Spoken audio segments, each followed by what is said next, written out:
April 1175 عیسوی میں سلطان صلاح الدین ایوبی کے چچا زاد بھائی خلیفہ الصالح اور اس کے ایک امیر سیف الدین نے صلیبیوں کو درپردہ مدد اور زر و جواہرات کا لالچ دے کر سلطان صلاح الدین ایوبی کو شکست دینے کی سازش کی۔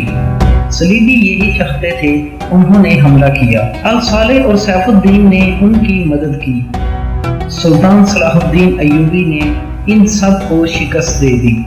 امیر سیف الدین اپنا مال و متاع چھوڑ کر بھاگ گیا۔ اس کی ذاتی خیمہ گاہ سے رنگ برنگے پرندے، حسین و جوان رقاصائیں، ناچنے گانے والیاں، ساز اور سازندے اور شراب کے مٹکے برآمد ہوئے۔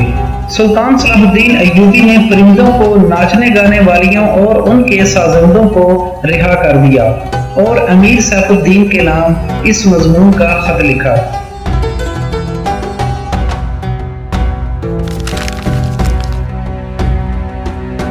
تم دونوں نے کفار کی پشت پناہی کر کے ان کے ہاتھوں میرا نام و نشان مٹانے کی ناپاک کوشش کی، مگر یہ نہ سوچا کہ تمہاری یہ سازش عالم اسلام کا بھی نام و نشان مٹا سکتی ہے۔ تم اگر مجھ سے حسد کرتے تھے تو مجھے قتل کرا دیا ہوتا۔ تم مجھ پر 2 قاتلانہ حملے کروا چکے ہو، دونوں ناکام رہے۔ اب ایک اور کوشش کر کے دیکھو، ہو سکتا ہے کہ کامیاب ہو جاؤ۔ اگر تم مجھے یہ یقین دلا سکو کہ میرا سر میرے تن سے جدا ہو جائے تو اسلام اور زیادہ سر بلند ہوگا، تو رب کعبہ کی قسم، میں تمہاری تلوار سے اپنا سر کٹوا کر تمہارے قدموں میں رکھ دینے کی وصیت کروں گا۔ میں تمہیں صرف یہ بتا دینا چاہتا ہوں کہ کوئی غیر مسلمان کا دوست نہیں ہو سکتا۔ تاریخ تمہارے سامنے ہے، اپنا ماضی دیکھو۔ شاہ فرینک اور ریمانڈ جیسے اسلام دشمن صلیبی تمہارے دوست صرف اس لیے بنے کہ تم نے انہیں مسلمانوں کے خلاف میدان میں اترنے کی شے اور مدد دی تھی۔ اگر وہ کامیاب ہو جاتے تو ان کا اگلا شکار تم ہی ہوتے، اور اس کے بعد ان کا یہ خواب بھی پورا ہو جاتا کہ اسلام صفحہ ہستی سے مٹ جائے۔ تم جنگجو قوم کے فرد ہو، بننے سپاہ گری تمہارا قومی پیشہ ہے۔ ہر مسلمان اللہ کا سپاہی ہے، مگر ایمان اور کردار بنیادی شرط ہے۔ تم پرندوں سے ہی دل بہلایا کرو۔ سپاہ گری اس آدمی کے لیے ایک خطرناک کھیل ہے جو عورت اور شراب کا دل دادا ہو۔ میں تم سے درخواست کرتا ہوں، میرے ساتھ تعاون کرو اور میرے ساتھ جہاد میں شریک ہو جاؤ۔ اگر یہ نہ کر سکو تو میری مخالفت سے باز آ جاؤ، میں تمہیں کوئی سزا نہیں دوں گا۔ اللہ تمہارے گناہ معاف فرمائے۔ صلاح الدین ایوبی۔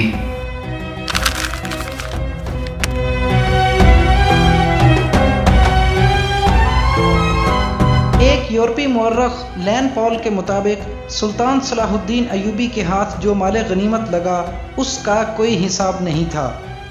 جنگی قیدی بھی بے انداز تھے۔ صلاح الدین ایوبی نے تمام تر مال غنیمت کے 3 حصے کیے۔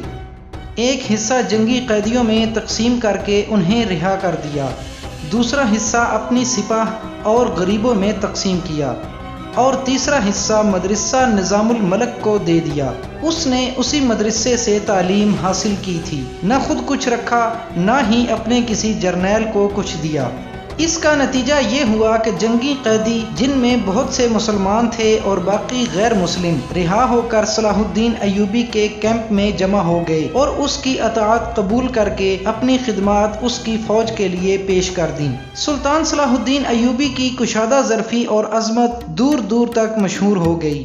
اس سے پہلے حسن بن صباح کے پر اسرار فرقے فدائی، جنہیں یورپی مورخوں نے قاتلوں کا گروہ لکھا ہے، صلاح الدین ایوبی پر 2 بار قاتلانہ حملے کر چکے تھے، لیکن خدائے ذوالجلال کو اپنے اس عظیم مرد مجاہد سے بہت کام لینا تھا۔ دونوں بار ایک معجزہ ہوا کہ اسلام کا یہ محافظ بال بال بچ گیا۔ اس پر تیسرا قاتلانہ حملہ اس وقت ہوا جب وہ اپنے مسلمان بھائیوں اور صلیبیوں کی سازش کی چٹان کو شمشیر سے ریزہ ریزہ کر چکا تھا۔ امیر سیف الدین میدان سے بھاگ گیا تھا، مگر وہ صلاح الدین ایوبی کے خلاف حسد اور کینے سے باز نہ آیا۔ اس نے حسن بن صباح کے قاتل فرقے کی مدد حاصل کر لی۔ یہ فرقہ ایک مدت سے اسلام کی آستین میں سانپ کی طرح پل رہا تھا۔ اس کا تفصیلی تعارف بہت ہی طویل ہے، مختصر یہ کہ جس طرح زمین سورج سے الگ ہو کر گناہوں کا گہوارہ بن گئی ہے، اسی طرح حسن بن صباح نام کے ایک آدمی نے اسلام سے الگ ہو کر نبیوں اور پیغمبروں والی عظمت حاصل کرنے کا منصوبہ بنایا۔ وہ اپنے آپ کو مسلمان ہی کہلاتا رہا اور ایسا گروہ بنا لیا جو طلسماتی طریقوں سے لوگوں کو اپنا پیروکار بناتا تھا۔ اس مقصد کے لیے اس گروہ نے نہایت حسین لڑکیاں، نشہ آور جڑی بوٹیاں، ہپناٹزم اور چرب زبانی جیسے طریقے اختیار کیے، دہشت بنائی جس میں جا کر پتھر بھی موم ہو جاتے تھے۔ اپنے مخالفین کو ختم کرنے کے لیے قاتلوں کا ایک گروہ تیار کیا۔ قتل کے طریقے خفیہ اور پر اسرار ہوتے تھے۔ اس فرقے کے افراد اس قدر چالاک، ذہین اور نڈر تھے کہ بھیس اور زبان بدل کر بڑے بڑے جرنیلوں کے باڈی گارڈز تک بن جاتے تھے، اور جب کوئی پر اسرار طریقے سے قتل ہو جاتا تھا تو قاتلوں کا سراغ ہی نہیں ملتا تھا۔ کچھ عرصے بعد یہ فرقہ قاتلوں کا گروہ کے نام سے مشہور ہو گیا۔ یہ لوگ سیاسی قتل کے ماہر تھے، زہر بھی استعمال کرتے تھے جو حسین لڑکیوں کے ہاتھوں شراب میں دیا جاتا تھا۔ بہت مدت تک یہ فرقہ اسی مقصد کے لیے استعمال ہوتا رہا۔ اس کے پیروکار فدائی کہلاتے تھے۔ صلاح الدین ایوبی کو نہ تو حسین لڑکیوں سے دھوکہ دیا جا سکتا تھا اور نہ ہی شراب سے۔ وہ ان دونوں چیزوں سے نفرت کرتا تھا۔ اسے قتل کرنے کا یہی ایک طریقہ تھا کہ اس پر قاتلانہ حملہ کیا جائے۔ اس کے محافظوں کی موجودگی میں اس پر حملہ بھی نہیں کیا جا سکتا تھا۔ 2 حملے ناکام ہو چکے تھے۔ اب جب کہ صلاح الدین ایوبی کو یہ توقع تھی کہ اس کا چچا زاد بھائی الصالح اور امیر سیف الدین شکست کھا کر توبہ کر چکے ہوں گے، انہوں نے انتقام کی ایک اور زیر زمین کوشش کی۔ صلاح الدین ایوبی نے اس فتح کا جشن منانے کے بجائے حملے جاری رکھے اور 3 قصبوں کو اپنے قبضے میں لے لیا۔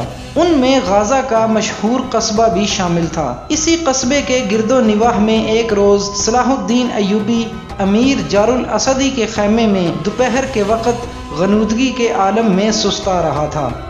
اس نے اپنی وہ پگڑی نہیں اتاری تھی جو میدان جنگ میں اس کے سر کو صحرا کے سورج اور دشمن کی تلوار سے محفوظ رکھتی تھی۔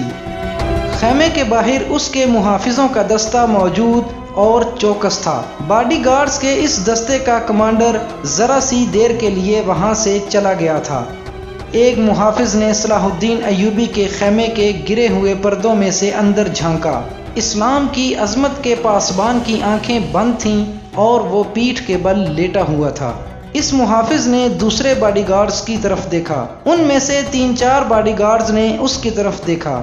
محافظ نے اپنی آنکھیں بند کر کے کھولیں۔ یہ ایک طرح کا اشارہ تھا۔ 3-4 محافظ اٹھے اور دوسروں کو باتوں میں لگا لیا۔ پہلا محافظ خیمے میں چلا گیا، کمر بند سے خنجر نکالا، دبے پاؤں چلا اور پھر چیتے کی طرح سوئے ہوئے صلاح الدین ایوبی پر جست لگائی۔ خنجر والا ہاتھ اوپر اٹھا۔ عین اسی وقت صلاح الدین ایوبی نے کروٹ بدل لی۔ یہ نہیں بتایا جا سکتا کہ محافظ خنجر کہاں مارنا چاہتا تھا، دل میں یا سینے میں، مگر ہوا یوں کہ خنجر صلاح الدین ایوبی کی پگڑی کے بالائی حصے میں اتر گیا اور سر سے بال برابر دور رہا۔ صلاح الدین ایوبی بجلی کی تیزی سے اٹھا۔ اسے یہ سمجھنے میں دیر نہ لگی کہ یہ سب کیا ہے۔ اس پر اس سے پہلے ایسے ہی 2 حملے ہو چکے تھے۔ اس نے اس پر بھی حیرت کا اظہار نہ کیا کہ حملہ آور اس کے اپنے باڈی گارڈز کے لباس میں تھا، جسے اس نے خود اپنی باڈی گارڈز کے لیے منتخب کیا تھا۔ اس نے ایک سانس جتنا عرصہ بھی ضائع نہ کیا۔ حملہ آور اس کی پگڑی سے خنجر کھینچ ہی رہا تھا کہ ایوبی نے اس کو پوری قوت سے ایک گھونسا مارا۔ ہڈی ٹوٹنے کی آواز سنائی دی۔ حملہ آور کا جبڑا ٹوٹ چکا تھا۔ وہ پیچھے کو گرا اور اس کے منہ سے ہیبت ناک آواز نکلی۔ اس کا خنجر صلاح الدین ایوبی کی پگڑی میں رہ گیا تھا۔ سلطان صلاح الدین ایوبی نے اپنا خنجر نکال لیا۔ اتنے میں 2 محافظ دوڑتے اندر آئے، ان کے ہاتھوں میں تلواریں تھیں۔ صلاح الدین ایوبی نے انہیں کہا کہ اسے زندہ پکڑ لو، مگر یہ دونوں محافظ صلاح الدین ایوبی پر ٹوٹ پڑے۔ صلاح الدین ایوبی نے ایک خنجر سے 2 تلواروں کا مقابلہ کیا۔ یہ مقابلہ 1-2 منٹ کا تھا کیونکہ تمام باڈی گارڈز اندر آ چکے تھے۔ صلاح الدین ایوبی یہ دیکھ کر حیران رہ گیا کہ اس کے باڈی گارڈز 2 حصوں میں تقسیم ہو کر ایک دوسرے کو لہو لہان کر رہے تھے۔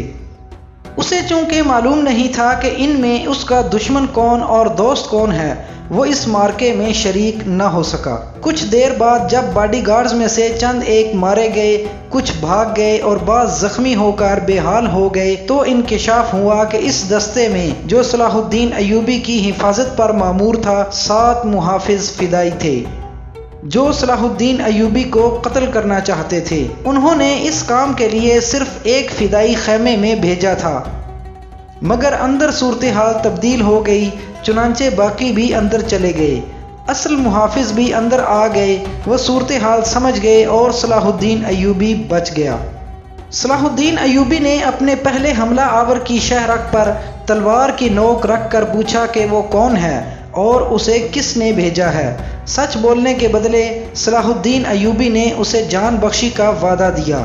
اس نے بتا دیا کہ وہ فدائی ہے اور اسے کمشتکین، جسے بعض مورخوں نے گمشتگین لکھا ہے، اس کام کے لیے بھیجا ہے۔ کمشتکین الصالح کے ایک قلعے کا گورنر تھا۔